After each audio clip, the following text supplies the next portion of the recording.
This is Robert Monroe speaking. Here is the second of the Explorer recordings, and I hope you find it as interesting as we did. It is a continuation of the one we have coded ROMC. At this point, some 8 sessions later, she is more at ease with the techniques she is learning from her new friends, and this is shown in the greater confidence expressed in her reporting. Incidentally, the original recordings were not made with public release in mind, so the quality will vary from time to time. Also, the unusual sound surges heard on the tape are on the original and have not yet been completely identified. Again, we offer it to you without our evaluation. That will come later, after you have had time to examine it carefully. We pick up the session now where ROMC is well into Focus 12.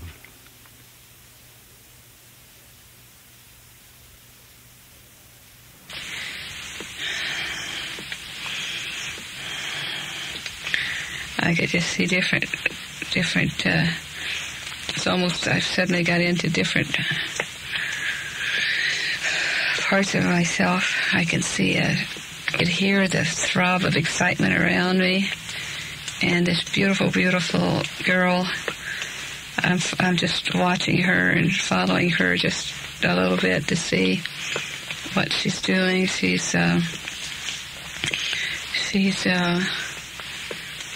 And I could see her playing a type of an instrument, a Greek instrument, singing. And her voice is carrying out over this patio.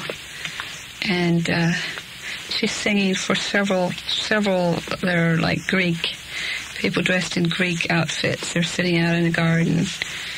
And she sings, I could see like a different kind of a harp-like instrument, but not quite. It has long strings. It's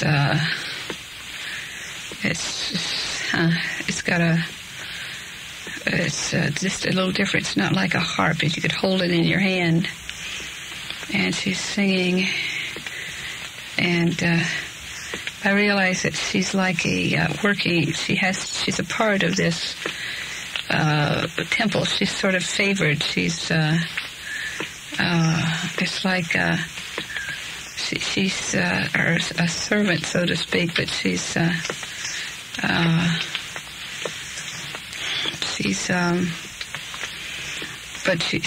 has special kind of privileges as well.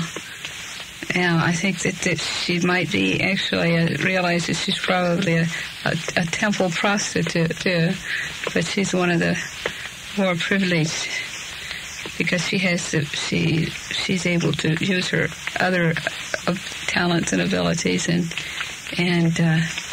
is entertaining with her voice and is appreciated more than for her beauty, but for her voice and what she can share. And now as I could step aside and watch the setting, I see that this situation, this soul, this person had to learn more obedience. I mean, she had to be in a situation where she had to grow in not being so strong-willed. I had to learn a type of sharing and sensitivity. She was a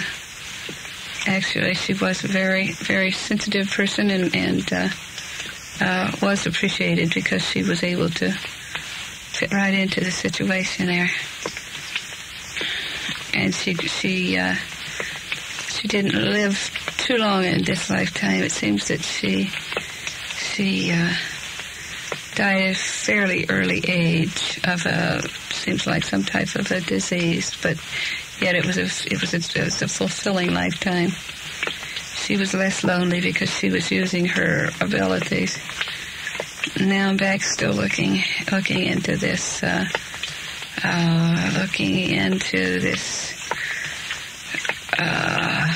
little dot of water again. I'm standing looking. I'm going to go on one more trip Now I'm going to one last look into this.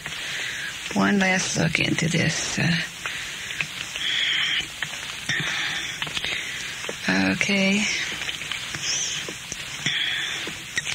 I can see it seems like I could see another era. I could see a face of it's like I can see a sphinx,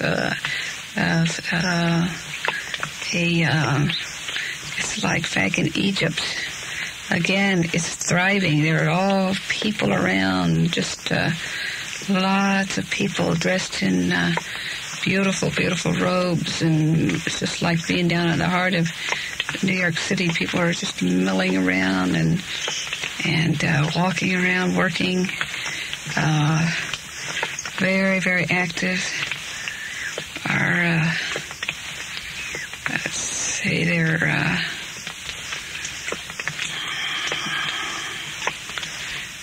there's a process of building a type of a pyramid. It's for one of the kings that we all work for. It's for a king. Seems like it's a name. I could give a name like Amenhotep or something like that. I could see that name just written over the door. Amenhotep. And they're building they're planning, and he's young. And I could sense they're saying, I hear them talking.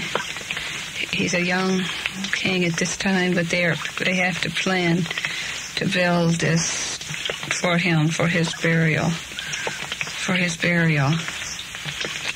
And it seems that I'm there representing someone that works with the king, because I have to see that all the right things get into this